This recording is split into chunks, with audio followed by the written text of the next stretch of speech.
ati'ullaha nurut ka Allah apapun yang terjadi kaharti teu kaharti tuturkeun Allah. Dua tuturkeun Kangjeng Rasulullah sallallahu alaihi wasallam turut ka Kangjeng Rasul kaharti teu kaharti nu mantap kaharti teu kaharti kudu nurut bae lantaran urang makan boga otakna leutik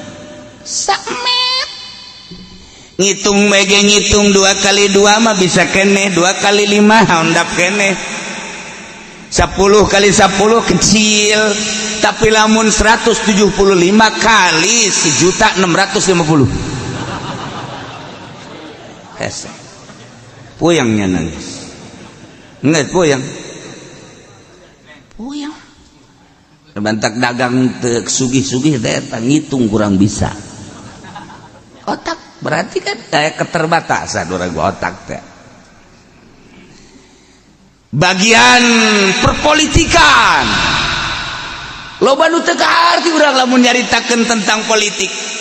baik politik Islam maupun politik di demokrasi atau politik di kitu komunis. Di komunis itu anti Tuhan cara ngajalankeun politik nah hese lamun kurang dipelajari. Di demokrasi ge ko lain deui sih antara undang-undang demokrasi jeung pelaksanaan anak kok jadi kos kieu teh hese tetapi bisa kaotakan kene tah sebab menang manusia tah tapi ketika instruksi Allah instruksi Rasulullah teu kudu kaharti dibalik instruksi aya rahasia nu urang teh nyaho urang mah kapan maca Quran bae ge maca Quran loba nu teu kaharti kajeun baca bae teu kaharti alif lam mim naon alifna naon lamna naon mimna dina tafsir ge wallahu a'lamu bimuradi lantaran eta lamun dihartikeun pohara jasa muringkak bulu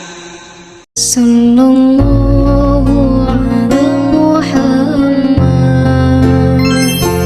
sallallahu alaihi wasallam lapan Allah naon alifna naon lam kahiji naon lam kadua naon tasdid naon hakna urang teu nyaho urang mangan sakadar Allah sebab urang mah teu boga guru dihartikeun naon alifna Allah naon lam nu pertama naon lam kadua naon hakna naon tasdidna urang teu nyaho eta hiji-hiji da ngabogaan rahasia-rahasia nu mantak lamun urang sering maca Allah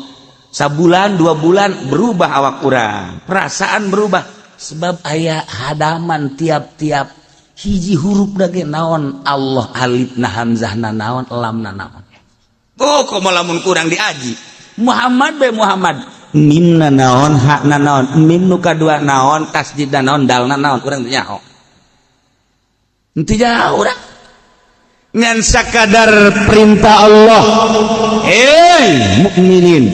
atiullaha tuturkeun Allah nurut maraneh ka Allah kajeun teu kaharti ge cak Allah salat ulah haju bae salat aing mah teu kaharti salat sapira nangtung haju ruku haju nangtung deui haju sujud naon sih maksudna haju teh salat sih ai magrib 3 rakaat ai subuh 2 ai isya 4 zuhur 4 eta naon maksudna moal kaharti geus bae sia mah mendingan nuturkeun teu kudu kaharti teu kudu kayak kebal-kebal mah kaharti ku perasaan loba anu teu kaharti ulah kudu kaharti ku akal sebab agama mah tauqifi pamurug syara ti Allah itu kitu bae ulah kudu kaharti bae urang kudu agama Islam kayaknya enggak dapat dimengerti kok agama Islam keras banget ya kalau nyolong-nyolong aja harus dipotong enggak manusiawi kayaknya. Kalau demokrasi kan ada HAM, enak perasaan. Jadi kita bisa nego-nego, jadi enak. Nah diperbandingkan hukum manusia jeung hukum Allah, moal anggeus tentang modar sia, sate sia di akhirat. Iya satu tuturkeun atiullah wa rasulah, tuturkeun Allah jeung Rasul, dibeungkeut urang ku kalimatum thayyibah la ilaha illallah wa la tawallau, ulah mengo urang wa antum tasma'un, bari urang kan ngadarenge, maraneh kabeh ngadenge tapi ngabalir ulah. Urang ngadenge Al-Qur'an tapi urang teu make, ngaji mah terus bae. Ye bunga-bunga bang haram kadenge nyaho, balik ngaji nambahan deui nyokot bang. Kredit haram ngadenge geus ngajeger-jeger ka ceuli, takarak bunga motor balik ngaji ngridit mobil. Pan eta nu kos karadi teh jelema buararego eta nu kitu. Di cenah kieu mah mobil ge jang ngaji ka Cilongok teu hanai aing kos kitu mah. Bahasa mana cenah kieu aing nang mulung aing. Ya Allah karim. Teh titah nurut ka Allah, titah nurut ka Kangjeng Rasulullah sallallahu alaihi wasallam. Wala takunu kalladzina qalu sami'na wa hum la yasma'un. Ulah raya arajeun kabeh mukminin kos jelema-jelema anu ngomong sami'na padahal nyana teu ngadenge atau kos teu ngadenge. Jadi kudu berbeda mukminin jeung kafirin, mukminin jeung munafikin, mukminin jeung musyrikin, kudu berbeda. Awas cak Allah, hei jelema nu iman, wala takunu ulah araya aranjeun kabeh teh kalladzina qalu sami'na, okos jelema-jelema anu ngaromongna sami'na wa hum la yasmaun, padahal kos teu ngadenge. Sa musyrikin, sa munafikin, nyana mah ngadege tapi teu dipake. Ai anjeun mah mukminin dengekeun haju pake, kudu beda. Sebab mukminin mah jurusan sorga rapihan awak urang,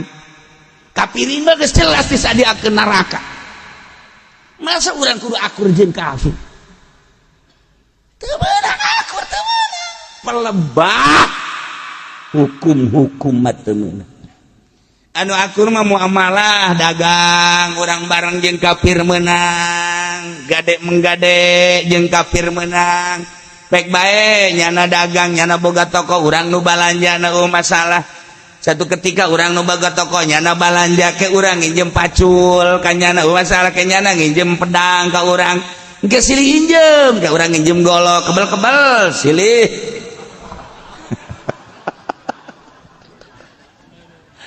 Masalah teu injem gak ada muamalah, tapi urusan hukum-hukum sing hade berbeda, kudu beda. Urang mah nuturkeun aturan Allah, aturan Rasulullah, harinya nama aturan nyana sorang, kudu beda atuh. Ulah akur urang, wala takunu kalladzina qalu sami'na wa hum la yasma'un. Lantaran jelema teh aya nu teu daekeun ngadengekeun kana Al-Qur'an, teu daekeun ngadengekeun kana mukjizat-mukjizat, teu daekeun ngadengekeun kana ucapan Kangjeng Rasulullah sallallahu alaihi wasallam. Aya oge anu daekeun ngadengekeun tapi teu make, ngadenge mah ngadenge tapi teu ngajeding. Ngadenge nyana tapi kos teu ngadenge teu make. Nah gambaran dina Al-Qur'an ieu ye, inna syarrad dawabi 'indallahi summul buk alladzina la ya'qilun. Sayana panggoreng-goreng dawab-dawab tetina dabatun teh adalah mayat di film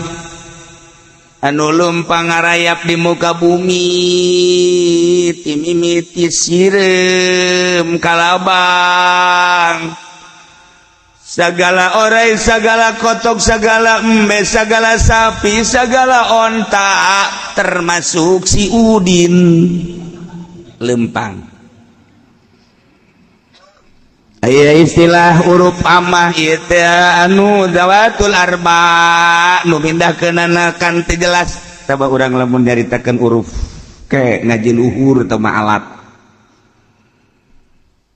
ieu mah nu dimaksud teh mbayar di buku nu lempang luhureun muka bumi berbagai hewan sasatoan sayana panggoreng-gorengna satu hewan anu kumalandang di alam dunia mah orenganan munggu Allah mah sumu jelema nu torek jelema anu bisu eta lah jelema nu panggoreng-gorengna sasatoan cakapir teh jaing mah teu torek teu torek oh malah macangan aing cek kasar aing ceulik jaing mah teu buta oh berarti nu panggoreng-goreng da nu torek nu buta cakapir jaing mah teu cak si musyrik henteu alhamdulillah jaing mah teu berarti nu buta nu torek etalah pangkureng-kurengna hewan Allah mungguh Allah cak pamarentah cak DPR aja henteu cak kieu teh cara rekas aing sarua cak nu ngaji di Cilogok moal mah cara rekas horenganan lain buta sabuta-butana lain torek satorek-torekna buta nu naon ieu asumu torek ansmail haqi tinggal ngadengekeun bener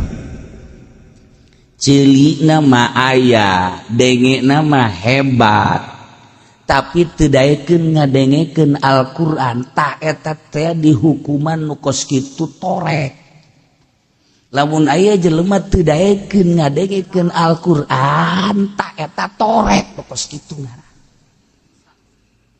tah mulai tah je atuh tah musyrikin mah kafirin geus jelas torek jasa tah atuh aya tatangga urang ge ta DPR teh eta nu DPR PDI pan eta teu daekeun ngadengekeun eta mah torek sarua DPR Golkar sarua teu daekeun ngadengekeun eta ge torek sarua orenganan aing ge sarua sia torek atuh sarua torek teu ngadengekeun teu daekeun ngadengekeun Al-Qur'an urang kok bani kuring ngadengin nah aing berarti henteu teu torek ke alhamdulillah sakana aing teu torek can pugu geus PDB nya na asana aing salamet ke nomor kadua ada bisu ya aing mah teu bisu cak musyrikin ya aing mah teu bisu cak munafikin cak kafirin ya aing mah teu bisu cak jawara ya aing mah ngararomo PNS pemerintah jaing ngomong teu bisu orenganan lain bisu teu bisa ngomong bisu teh anu nutqi bihi dina ngomongkeun bener lamun jelema teu daekeun ngadengekeun Al-Qur'anul Karim torek lamun jelema teu daekeun ngomongkeun nu bener anu ngocor tina Al-Qur'anul Karim anu ngocor ti Kangjeng Nabi torek berarti nu kos kitu ngaranna jeung bisu atuh ambalaya tah nu kos kitu geus puguh kafirin mah tah teu daekeun ngadengekeun Al-Qur'an teu daekeun ngadengekeun ucapan Kangjeng Nabi oge teu daekeun ngomongkeun Al-Qur'an jeung ucapan Kangjeng Nabi jelas tah mah kafir ieu Yahudi Kristen Buddha Konghucu Hindu dan lain-lain sebagainya tarorek tah nu kos kitu bisu caksa indallah cak Allah cak nunyeuna torek tapi kos kitu horenganan lain itu bae urang ge sarua urang teu daek ngadenge Al-Qur'an bahkan teu daekeun ngomongkeun Al-Qur'an eta teh horenganan torek nu kos kitu atuh Islam ge ambalaya teu daekeun ngadengekeun Al-Qur'an beuh isu keneh geus ngadengekeun musik bahkan embung aya kosong ieu ceuli teh di imah geus ngajeger-jeger ngadengekeun musik teh henteu kaluar dicocokan deui make nu ka dieu teh naon ngaranna naon ngaranna sia bener tante sih aing ragu asana aya timbul ti sia mah ja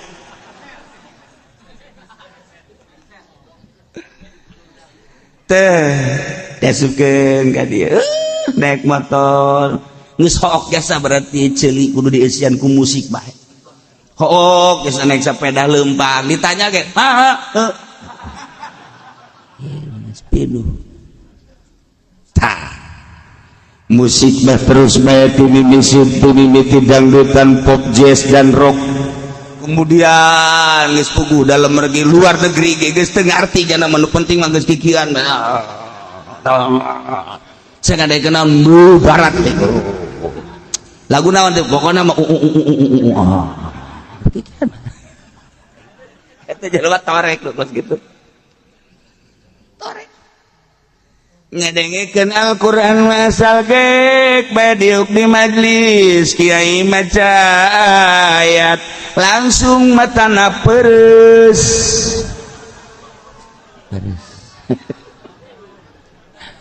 perepet heuai encan dihartikeun gak karak dibaca doang kena wahyu nyana ngejeger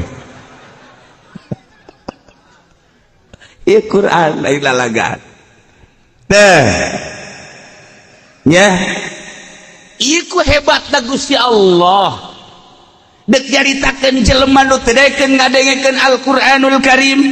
nyaritakeun jelema anu teu daek ngomongkeun Al-Qur'anul Karim teu daekeun ngomongkeun hadis Kangjeng Nabi ucapan Kangjeng teu daekeun nyaritakeun ucapan Kangjeng belah dieuna teu daekeun nyaritakeun ucapan-ucapan para ulama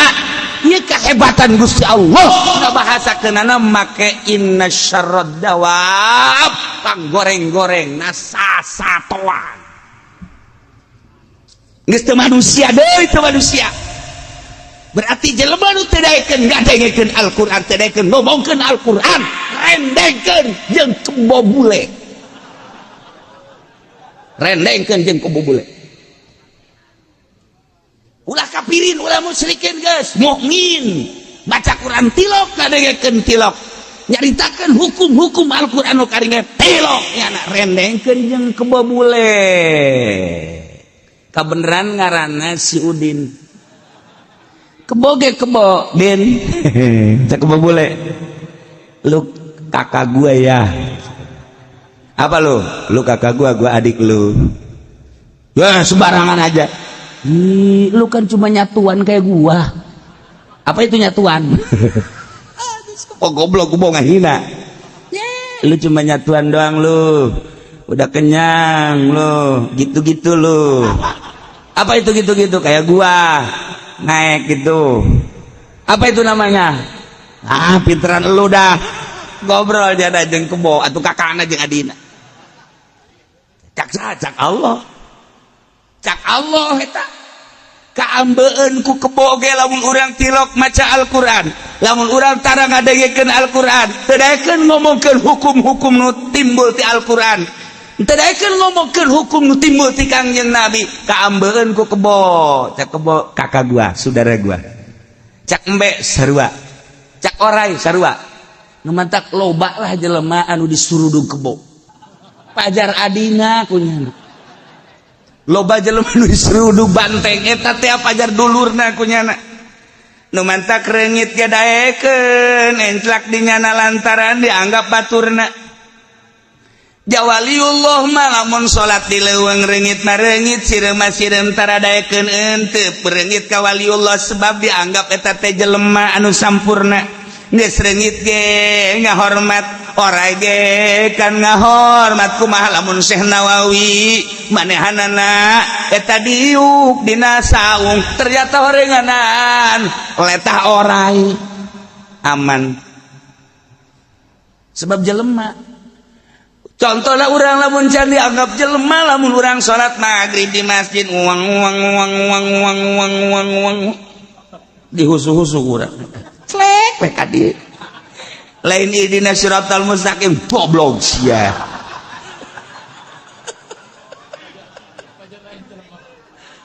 dianggap batur kurang gitu rang dan lain-lain sebagainya handap awak kurang handap pangkat kurang lantaran masih kene urang dihijikeun jeung nu kos kitu ngahiji henteu kumaha tapa cara Syekh Maulana Hasanuddin di luhur Gunung Karang nyana tapa di luhur sorangan bae kapan tak tak bae meureun reungit mana teuing kalabang mana teuing kala belah dina orai belah dituna mah meureun sasatoan geus monyet ua-ua belah dituna pisan mah meureun nya macan nya maung je atau lamun haji pedi ditapakeun di ditu enggak siap kuburan sapoe kaduana urang ka ditu masyaallah tinggal kopeahna doang innalillahi wa inna selesai tapi Syekh Maulana Hasanuddin aman bae kunaon sieun atuh Syekh Mansur bae atuh sieun macan ka Syekh Mansur maung ka Syekh Mansur urang mah bae ku ari urang ye lamun ka Sumatera ka Lampung diudag ku maung buyut Mansur sieun asal make buyut sebab kat kebaheulana cek Syekh Mansur anak insu aing awas amankeun ku sia ulah sambarangan sia geus ditulungan ku aing muhun cek maung teh cirina lamun make buyut eta anak insu aing mantap urang mun di Lampung buyut Mansur aman lamun teu make buyut urang diudag maung Mansur Mansur mau ge ngomong Mansur mana sih ya Mansur S makanan gua Mansur S malu ya wah beres nah iya Gusti Allah ngabahasakeun inna syarrad dawabi 'indallahi sum berarti betapa hinaana jelema nu teu daek ngadengekeun Al-Qur'an teu daek ngomongkeun Al-Qur'an teu daek nyaritakeun ngadengekeun ucapan Kangjeng Nabi nyaritakeun ucapan-ucapan Kangjeng Nabi dibahasakeun dina Al-Qur'an disarwakeun urang jeung hewan-hewan jeung sasatoan hina amat hina jasa masyaallah karim mata kurang mah betapa indahna urang poe ieu bisa ngadengekeun Al-Qur'an anugerah anu gede jasa ye ulah waka amin sia make encan gara-gara dengekeun doang mah atuh sia ge ngundang Ki Fudoli mulu dan make DP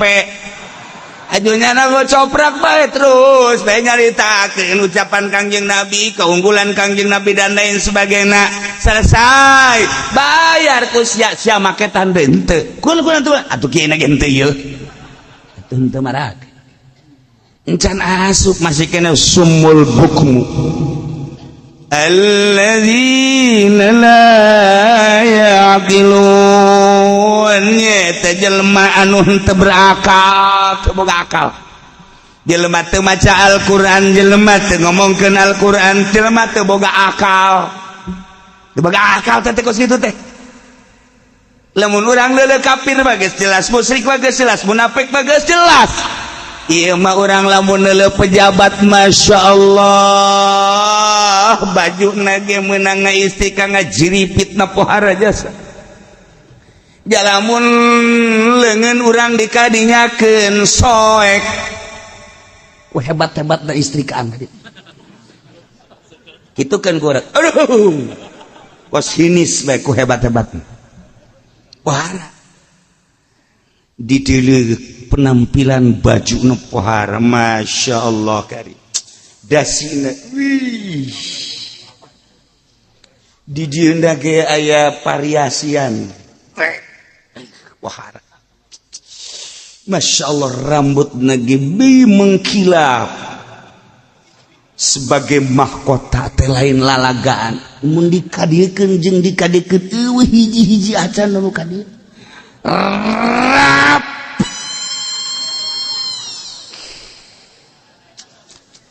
nyukurna ge teu daekeun ti tukang paras urang Garut teh anu aya di kontrakan teu daekeun nya nama kudu anu aya di Lipo beuh nyukur bae ge hargana kudu 200.000 bahkan di hotel HI manyukur teh hargana 500.000, bahkan di hotel Merot mah emang aya hotel Merot 1 juta pun mahal amat. Apan mantas dicukuran teh aku lalaki aja dipencetan nu mencetan teh awewe teu make BH eta kakarak muqaddimah doang eta mah awalan astarolol gua Masya Allah urang lu menceritakeun sekarang itu nah iya pejabat ngadengekeun Al-Quran tilok ngomongkeun Al-Quran tilok bahkan nentang ke Al-Quranul Karim rasakeun sia di akhirat dihiasi pakaianana begitu mentereng mengkilap dan lain sebagainya lamun dihitung ku urang bajuna ge wol englanen wahara aing mah saayana englanet bae sia mah osok korupsi bahasa ge aing mah teu prenet aing mah mau ngaon sia kok jaho tuh Masya Allah Karim jamna ge ieu teh jamna Rolex hargana ge ieu pangmurahna teh 500 juta kabelah ditu nama 1 miliar ulah dikira jam teh eta teh merek Rolex aju make cincin ge kos ieu tah mahal tah sabaraha teh lagi aing ge teh nyaho hargana ieu aya di dinya dipake bae ku aing besi anu leungit los ieu teu percaya ieu mah datang ngaku tipu-tipu pararugu sapatuna ge pohara jasa meunang meulina ge geus eueuh nu kapilih di Indonesia mah paling disengkofur kadang di Paris dan lain sebagainya iya aksesoris awak bae mahal ternyata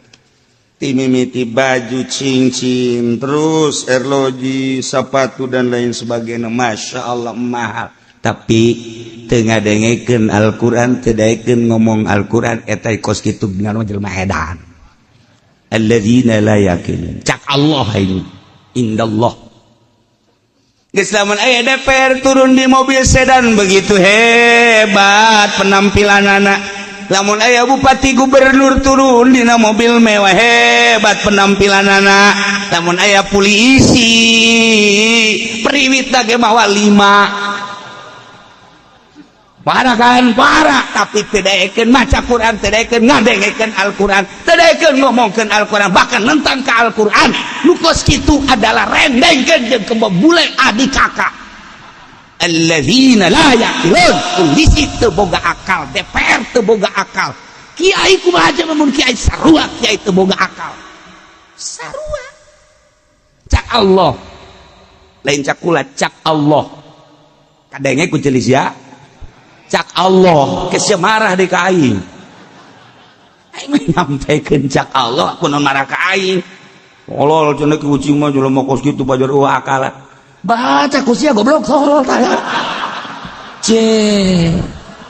aing keur nyampikeun goblok cak Allah Masya Allah inna syarrad dawab saenya pangjore-jore na panggoreng-goreng na pangjahat-jahat na nuku malandang di alam dunia yan hewan indallah munggu Allah jelema-jelema anu torek nong torekeun ceuli da teu daekeun ngadengekeun Al-Quran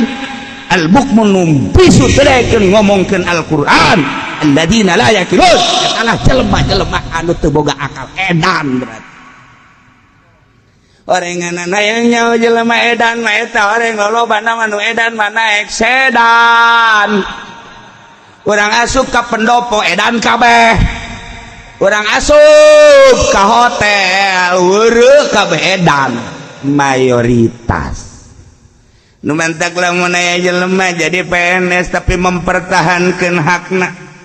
batur ka kalernya nama tetep bae ka Allah batur teh salatnya nama salat batur ngabohongnya nama henteu batur korupsi malingnya nama henteu Masya Allah ieulah mutiara terpendam di tengah-tengah jelema anu rakus tapi nyana jujur aya bae. Teu sakabeh polisi edan kabeh, teu sakabeh PNS juri kabeh, teu sakabeh kiai bloon kabeh, aya nu benerna. Aya 10 hiji loba teuing 10 hiji mah 100 hiji wae. Masyaallah ieu Gusti Allah ngabahasakeun inna syarrad dawab geus teu kira-kira. Berarti urang dianggap hewan, manusia dianggap hewan. Padahal maulah kudu ka Allah lanan ka Kangjeng Nabi bae lamun nyaho kana kautamaan derajat Kangjeng Nabi, urang bakal rindu ka Kangjeng Nabi. Moal cara urang Denmark ngahinakeun ka Kangjeng Nabi. Moal cara di urang aya nu ngahinakeun ka Al-Qur'anul Karim. Ulah waka ka Al-Qur'an lanan ka Kangjeng Nabi. Emang Kangjeng Nabi telur lain lalagaan. Emang kumaha? Allah teh Gusti Allah memeh nyieunna naon teh kapan kobado-kobdotan nyokot heula sagenggeman tina nurna. Didinya dicokot ku Gusti Allah dijadikeun nur Kangjeng Nabi Muhammad sallallahu alaihi wasallam. Nur Kangjeng nu paheulana dicokot tina nur Gusti, masyaallah. Eta nur Kangjeng Nabi teh dibagi, nu hiji dijadikeun dunya, nu hiji dijadikeun aras, nu hiji dijadikeun pena, nu hiji dititip-titip jang wujud Kangjeng Nabi. Masyaallah, nu mantak pantes lamun dicaritakeun laulaka lama khalaqtul aflak Muhammad lamun anjeun mun aing dikira-kirakeun teu nyieun anjeun niscaya moal aya alam, sebab ieu alam kabeh dicahaya Kangjeng Nabi. Kara-kara saluhurna Kangjeng Nabi, masyaallah kan. Poharaan mata poe bercahaya menang ti nur Kangjeng Nabi, bulan bercahaya menang ti nur Kangjeng Nabi, bintang bercahaya menang ti nur Kangjeng Nabi. Eta panon poe bisa nyangan alam dunia, Kangjeng Nabi mah sayyidul mursalin, khatamin nabiyyin, pamungkas para nabi, kepala penghulu para mursalin. Berarti kan kabeh menanti Kangjeng Nabi. Kangjeng Nabi Adam teh menanti Kangjeng Nabi, Kangjeng Nabi Idris menanti Kangjeng Nabi, Kangjeng Nabi Nuh menanti Kangjeng Nabi, Kangjeng Nabi Hud, babeh Kangjeng Nabi Isa menanti Kangjeng Nabi. Nur Kangjeng Nabi ngarupa Adam, ngarupa Idris, ngarupa Nuh, Ibrahim dan lain sebagainya. Betapa mulia Kangjeng Nabi. Cahaya mata poe menanti Kangjeng Nabi, cahaya bulan menanti Kangjeng Nabi. Masya Allah karim, hebat amat Kangjeng Nabi. Laulaka lama khalqul aflak. Jelema anu teu dibere hidayah ngahina ka Kangjeng Nabi, jelema teu dibere hidayah menistakeun Al-Qur'anul Karim, antapkeun deulekeun ka di akhirat. Jeung nu ngadukung deulekeun di akhirat. Dawab pasti pengarang satu hewan. Jelema ka udang lah barang jeung anak neraka jahanam. Setan teh alladzina la yakin. Teu nyaho kaluhuran Kangjeng Nabi.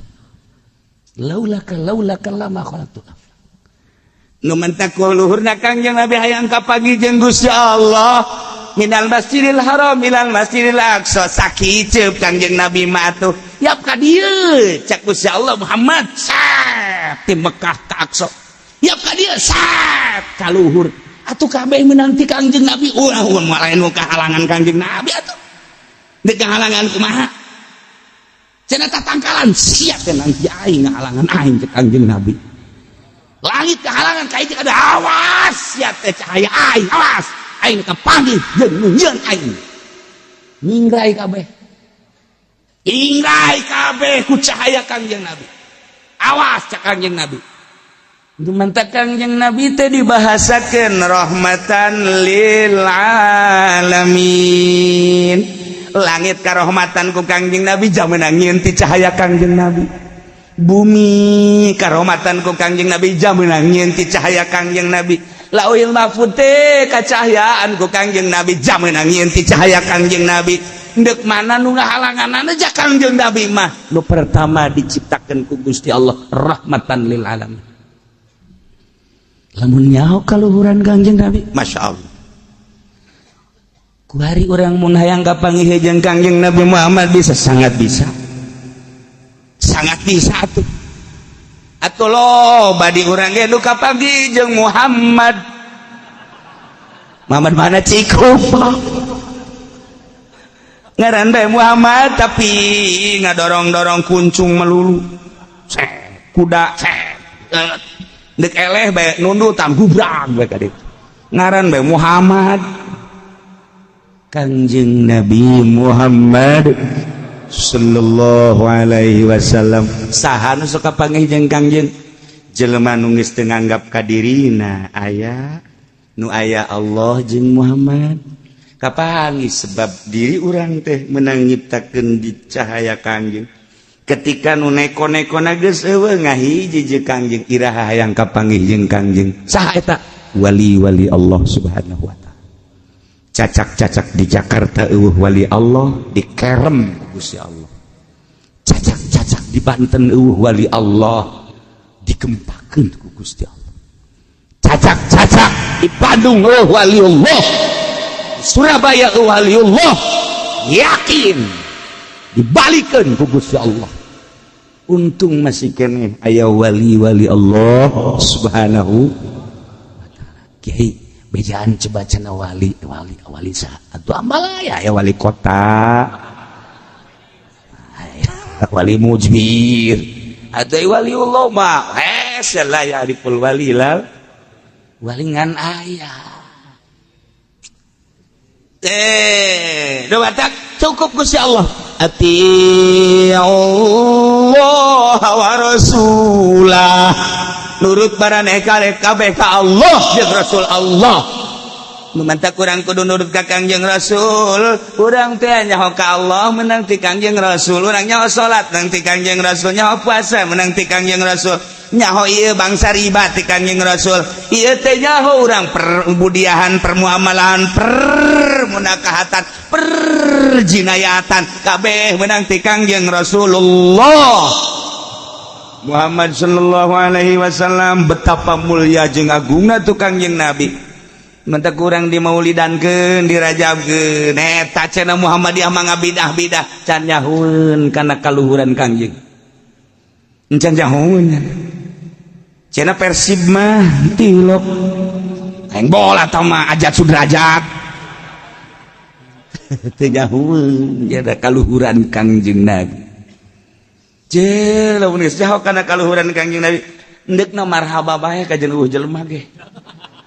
Geus jaho kala kaluhuran Kangjeng Nabi mah boro-boro loba jelema jelema ge marhaba marhaba ya nurul laili marhaba mar.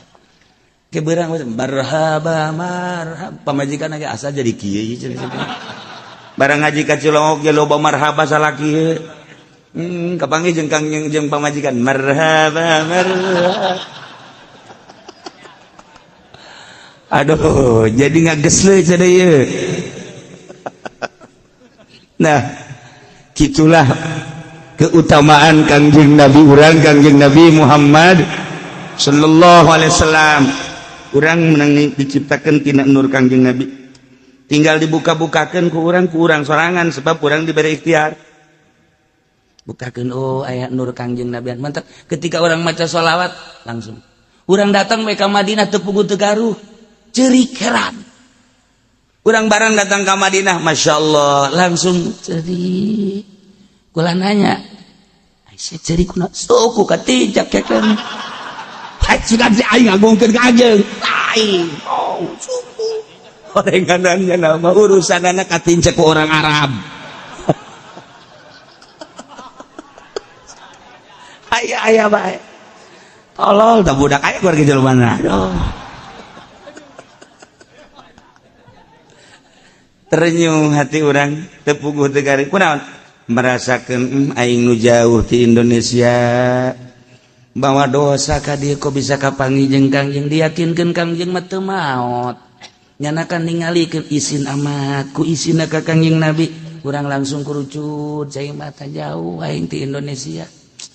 aing maksakeun susah sebenarnya berarti ku cinta ka Kangjeng ngan sakadar mawa dosa mata dosa ceuli tetapi aing nu pinuh ku dosa bisa kapanggih jeung Kangjeng betapa luar biasa sedengkeun Kangjeng kan janji man zara qabri wajabat syafaati saja lemah nu ziarah ka kuburan kaula sabada maut kaula wajib menang pitulung kaula betapa orang bakal ditulungan ku Kangjeng Nabi karasa ka jero jantung Masya Allah nikmat amat padahal malamun nginget-nginget di imah mah horenganan eta kemunggah hajina saparona ngahutang balik ti ditu kabayar tah moal ya Allah ya Rabbi nah ngurucut agung Kangjeng kurang salam boro-boro di Madinah atau di dia Assalamualaikum ya Rasulullah dijawab Waalaikumsalam emang pun bisa kos gitu Kangjeng Nabi makan teu kalah kan kunan onjak kabeh ge pendeta nu Kangjeng Nabi ketika aya suara Assalamualaikum ya Rasulullah ngan tetep adab-adabanana make malaikat pan malaikat bah lamun malaikat digelekeun aslina ka urang ye nyana sukuna di 7 lapis bumi ieu di 7 lapis langit gede atuh leutik asa dunia urang salam adab-adabana Assalamualaikum ya Rasulullah ku malaikat disampaikan tek nyana teu indit ye Muhammad salam tisa ye Haji Pendi inditkeun bau cek malaikat kok di tepugu maksudnya salam teh naon nya yang berkat apa asli orang aja salawat Allahumma sholli ala sayyidina Muhammad wa sallam terima ku malaikat langsungkeun ka Kangjeng ieu salawat di saya bejakeun oh bagus ya bae Masya Allah lamun urang geus bisa ngabayang-bayang model kos kitu moal hayang eureun maca salawat indah amat orang ka aku urang ku Kangjeng sebab ayat nur Kangjeng Nabian di awak urang eta henteu terbuka sote nur Kangjeng Nabi teh ieu teh aku nafsu urang teh macem-macem kapan di awak urang nafsul lawamah kemudian aya nafsul mardiyah aya nafsul kamilah aya nafsul ammaratu bisu nah aya anu endeu kapanggih bae nafsul mardiyah jeung Kangjeng Nabi nafsul kamilah tapi nafsul ammaratu bisu ngahalangan nafsul lawamah ngahalangan tinggal perang tinggal kumaha bisana urang ja urang na mati nur Kangjeng Nabi nu mantak lamun urang bersih tina sakumaha gangguan lamun Kangjeng Nabi bisa Isra Mi'raj atuh makhluk nage atuh hamba nage atuh umat nage atuh bisa cara Kangjeng Nabi aya eta Kangjeng Nabi barang keur Mi'raj ka pagi jeung nu keur ayun-ayunan handapeun aras Kangjeng Nabi nanya manua ya Jibril eta teh umat anjeun Uwais Kurni nya nama istirahat di hadapan aras ayun-ayunan Kipudo 5 kapan dicitra eta kelas kiai atuh komo kelas lain kiai nama citra Masya Allah lah ketika Kangjeng Nabi nyaritakeun tentang Allah tentang dirina diangkat jadi rasul tentang wahyu Al-Qur'an kan kade ulah teh diangkat jadi nabi ya diangkat jadi rasul ya kumaha jawabanana para musyrikin Muhammad ai maneh ngaku nabi mah babari maneh ngaku bahwa Al-Qur'an teh wahyu gampang tamah tapi coba Muhammad saurang bae hudangkeun ku anjeun tah Qusay bin Kilab hudangkeun sanggeus sakudang nyanang teh ngomong tah dulur Muhammad teh ieu teh nabi Allah utusan Allah tuturkeun ku maneh aju ka jero kuburan aing kakarak daek dulu teu kira-kira eta boga kahayang jeung pertanyaan lamun encan nu paeh dihudangkeun moal aing mah iman ka sia Muhammad tah jeung nu lain-lain deui coba tah inong urang kepala urang tah Abu Jahal ces hudangkeun ku dia Muhammad lamun dia geus bisa ngahudangkeun Abu Jahal keluar deui jeung ngomongnya ngaing bakal iman ka dia kasurpan rangkas masalah ya Masya Allah kahayang namanya kos kitu pohara jasa kubakang jeung biasa bae kageng teh jasa padahal ta'anut tama kos kitu mah ngeuh-ngeuh hungkul ngaririweuh percis kos umat Bani Israil waktu diajak ku Kangjeng Nabi Musa kumaha pamentana Musa ngajak ke pangeran deh coba atuh deuleukeun hayang nyaho ku batak kami kos kuat ka pangeran ambo aridallah jahratan coba deuleukeun ka kami dengan nyata tah Allah teh eta gitu satungtung can deuleuh aing ka Allah moal iman ka sia aing mah sarua jeung ieu sarua masyaallah kan mentak walau alimallahu fihim khaira lamun nyahoan Gusti Allah ka para musyrikin munafikin khairan bagus solahan tegesa beres rapih bisimail hakalawan ngadengekeun Al-Qur'an ngadengekeun bener la asmahum niscaya Allah bakal ngadengekeun ka manehanana yakni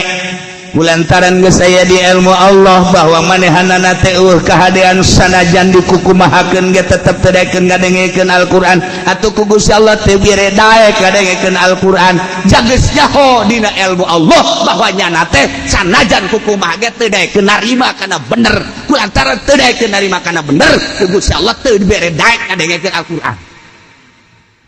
geus jelema-jelema nu teu daek ngadengekeun Al-Qur'an teh geus nyahoan Gusti Allah eta teh bakal dicilakakeun ku Gusti Allah. Naudzubillah min zalik wa min zalik. Komo datang kadinistakeun Al-Qur'an.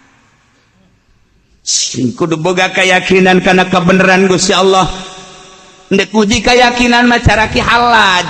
Kumaha halaj sanajan dibunuh tetep bae Allah. Bilal syarab Allah Allah Allah seret Allah yakin Syekh Siti Jenar buluh Allah eta kapan gambaran jelema nu boga keyakinan geus teu kudu urang dibuluh timbulkeun keyakinan urang hayang nyaho coba aing paeh tante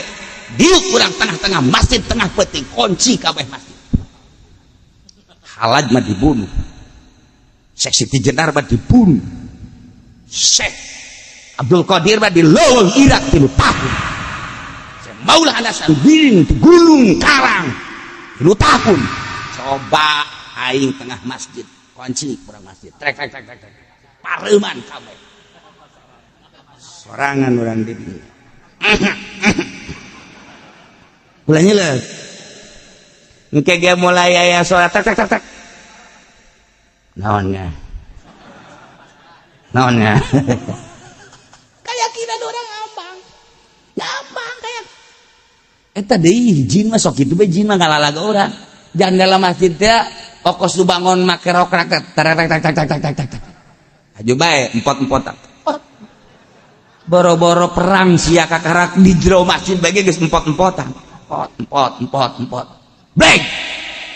wah asli mah aya ieu cekeun break sadaqallah keyakinan yakin tau kok gitu aya yakin bahin ke situ di kuburan urang teh kapan di hayang nyaho coba di kuburan nafsu urang teh hayang nyaho coba cicing di kuburan malam Jumat ieu di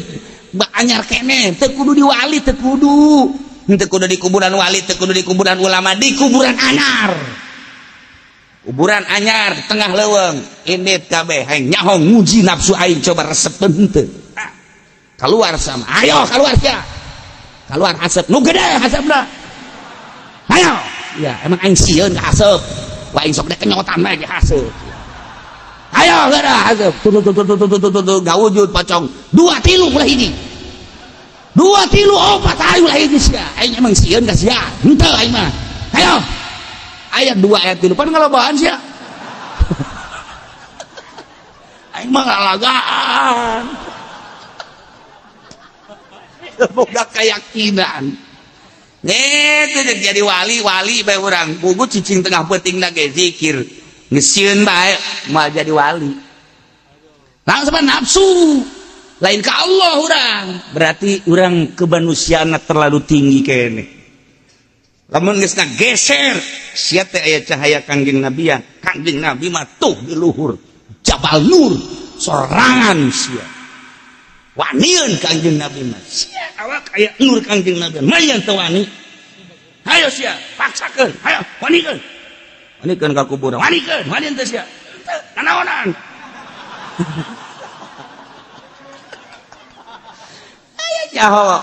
ayahnya orang luhur jeung henteu eta nur mah geus aya ye ti Gusti Allah berarti lamun urang aya cahaya kangjeng Nabian atuh cahaya Allah beukeung ngadeukeutan aya cahaya apa kan nur kangjeng Nabi ti Gusti Allah atuh urang teh ieu ti Gusti Allah je ulah sambarangan urang teh dikaluarkeunana waktu geus ditetapkeun ku Gusti Allah mantap Allah maha uni ngakajen kuku maha ge pi baguseun pi gorengan tegesnya walau alim Allah lamul uni ngagusti Allah kamanehanana khairan bagus mun Gusti Allah nyaho bakal pi baguseun pi beresin kana ngadengekeun Al-Qur'an teh atul asma'hum niscaya Gusti Allah teh mere daek ngadengekeun ka aranjeunna kana Al-Qur'an kulantaran geus uni Gusti Allah teh bahwa manehanana eueuh kabagusan kajen dipaksa-paksakeun gatunyana tetep teu daekeun ngadengekeun Al-Qur'an kasimpulanana jelema nu teu daekeun ngadengekeun Al-Qur'an teu daekeun ngadengekeun hadis Kangjeng Nabi eta teh geus aya di ilmu Allah bahwanyana bakal cilaka tuh ieu mun dibongkar masalah laokna panjang ku ahli nahu perbedaan jeung ahli fikih perbedaan ke jeung ahli usul fikih panjang nyaritakeun laok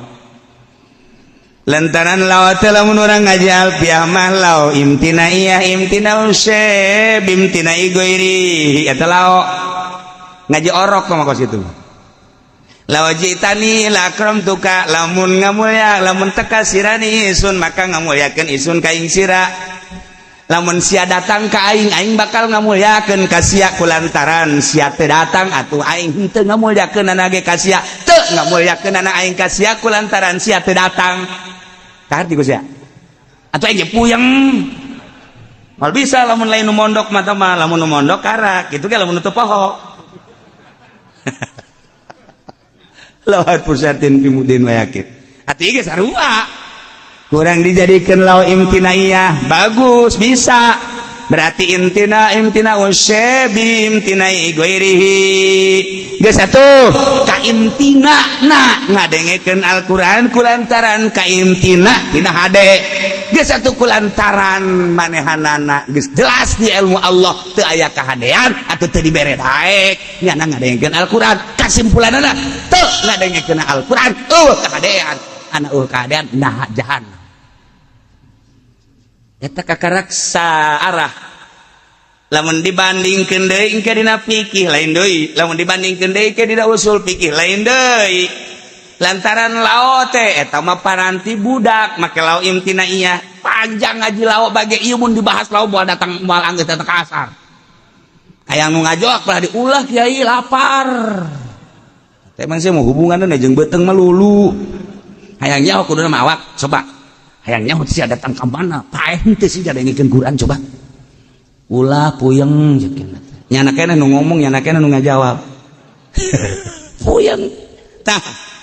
ieu geus aya di ilmu Allah emang ilmu Allah kumaha awas ilmu Allah teh hartina kanyaho Allah manganyahokeun kana 4 perkara masyaallah hiji nu maujud kabeh kanyahoan ku Allah langit bumi jeung eusi-eusina nu teu kanyahoan ku Gusti Allah seluruh nu aya nu maujud kanyahoan hiji nomor kadua na makdumat anu ge kanyahoan ku Gusti Allah nomor katiluna nu aya bakal kanyahoan ku Gusti Allah nu aya bakal tingkah eueuhna kumaha jeung ka mana bakal kanyahoan nomor kaopat bakal aya nu encan aya cek urang mah bakal aya bakal kanyahoan lain bakal kanyahoan ku Gusti Allah teh nu encan aya bakal ayana bakal iraha jeung kumaha kanyahoan ya Allah nu teu kanyahoan berarti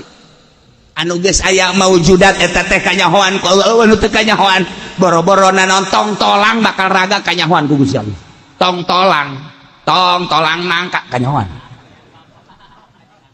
ku Gusti Allah seluruh nu aya kanyahoan nah maklumat nu can aya kanyahoan geus kanyahoan ku Gusti Allah anu aya bakal eueuh kanyahoan eueuh na kumaha jeung ka mana jeung kumaha nu can aya maklumat bakal aya na kanyahoan jeung geus aya na kumaha kanyahoan eueuh nu kaluar tina ilmu Allah nu mantak eta para musyrikin jeung kafirin teh ya di akhirat mental ke malaikat Zabaniyah naon bejakeun ka Gusti Allah balikeun deui kami ka dunia lamun balik deui kami ka dunia kami deuk iman ka Allah jeung ka Muhammad deuk ngahormat kami ka ulama-ulama penerus warasatul anbiya deuk nuturkeun aturan-aturan Muhammad bejakeun ka Gusti Allah lantaran loba jasa tah nu usul ka malaikat Zabaniyah demo ahli neraka. Heuh, bejakeun ka Gusti. Bejakeun ka Gusti Allah. Naon Zabaniyah? Ahli neraka demo. Saruan teh jeung demo 217.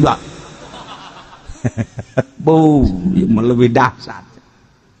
Naon? Men tak Gusti dibalikeun deui ka dunya lamun dibalikeun deui ka dunya teh bakal iman ka Gusti jeung ka Rasul Gusti Muhammad namun umat Muhammad jeung bakal nuturkeun aturan-aturan Gusti nu dibawa ku Kangjeng Nabi Muhammad oge bakal ngahormat ka para ulama salafus sholihin warasatul anbiya penerus para nabi cak ulama haram halal dan lain sebagainya dek itu tah coba kumaha Gusti siapa Zabaniyah geus aya di ilmu aing teh pangeran geus jaho dikira-kirakeun nyana bakal ka dunya deui bakal balik deui Zabaniyah murtad deui musyrik deui aing geus jaho mantak geus ulah didengekeun ku sia terus kulum Zabaniyah kulum golotrokeun deui seunana kompak sia geus aya di ilmu aing kajian kumaha ge nyana ngomong doang mun dibalikeun deui ka dunia barek iman aing geus nyaho tah ieu emang geus kanyahoan ieu ku Gusti Allah pamentana nyana teh hayang hudang anu pae supaya ngomongkeun Muhammad teh ieu nabi andai kata ieu Qusay bin Kilab dihudangkeun Abu Jahal dihudangkeun ngomong nyana taluturkeun kumaha tah Muhammad teh nabi asup deui ka kuburan moal iman ieu eta mah ngantaan teh moal iman jeh atuh ku aja geus kos kitu geus aya ilmu aing teh Gusti Allah aing mah nyaho kanu geus araraya aing mah nyaho kanu can aya aing mah nyaho nu can aya bakal aya kukumahana bakal nyaho anu geus aya bakal eueuh aing nyaho geus Zabaniyah tugas sia bae kulub sate ku sia panggak geus sakitu bae ulah sok haju sia haju nuturkeun udara remo ulah geus oprak-uprak ku sia kabeh asal kasisi ka tengah deui beres geus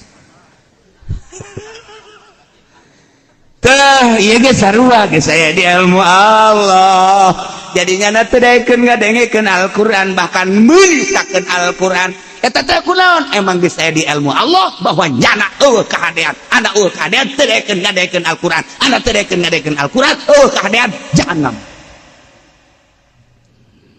walau asma'ahum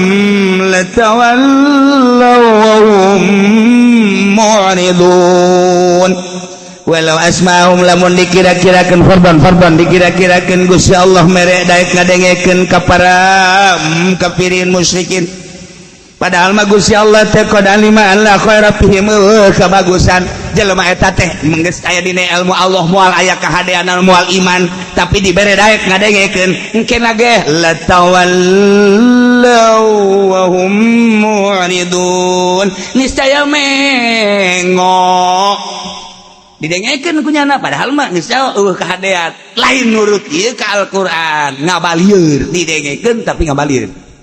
geus lamun aya jelema lain kafir bae geus puguh si itu mah kafir lain musyrik bae geus puguh si itu mah musyrik lain munafik bae geus puguh si itu mah munafik urang ge daek kadengekeun Al-Qur'an tapi eueuh kahadean geus aya di ilmu Allah bahwa urang teh eueuh kahadean daek kadengekeun Al-Qur'an tapi tetep bae ngabalieur tina hukum Al-Qur'an cak Qur'an teh riba haram terus bae eta ge pi jahannam ih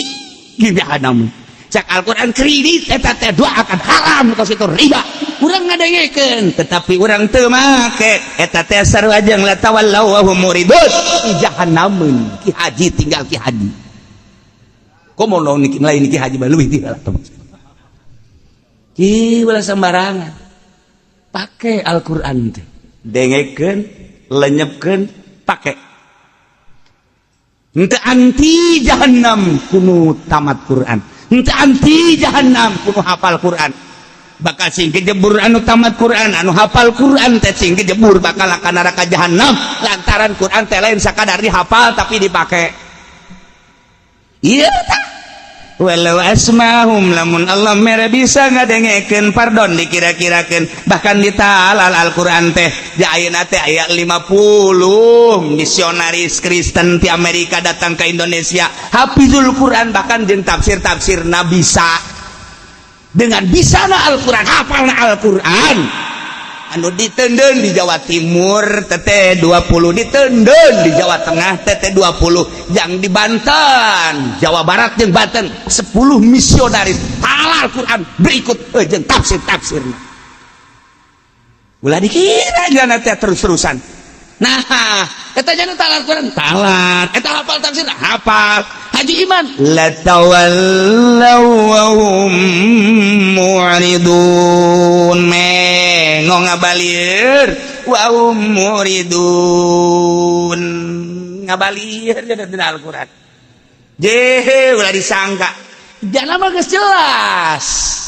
jang debat jeung urang teh seperti kitu jang elehkeun nundukeun Islam teh seperti kitu batak riwayat-riwayat wali dikaji ku jana berbagai kitu naon ngaranna tempat-tempat karomat kunyana dikaji jang naklukeun urang di mana kelemahan situs-situs tadi jang ngelemahkeun urang mulailah asupnya ka Wahabi ke asupnya ka Muhammadiyah jang meranganna moal bisa langsung kali Sunnah wal Jamaah tetapi melalui tangan-tangan etalah seperti gitulah sing yakin ulah ragu-ragu seperti gitu hancurna Arab teh kos kitu di urang gedeg buat seperti kos kitu nah kajen geus selanan urang mah husnuzon bae nu penting mah urang rapiha ieu mah urang geus sarua bae maca Quran tamat deui tapi perubahan bahkan ditalar Al-Quran bahkan katalar Al-Quran teh horenganan jadi alat pake neangan dunia bahkan pake baling pake korupsi atuh sarua bae ieu ge walau asma'hum latawallaw wa hum mu'ridun na'udzubillah min mudah-mudahan orang kabehan dibere sehat dibere benta mata hati orang dibere teger keyakinan jeung iman orang sehingga orang dibere daek ibadah ke Allah dengan mantap di akhirat orang ngahiji jeung para mursalin para nabiin para waliin di bawah bendera kangjeng Nabi orang kangjeng Nabi Muhammad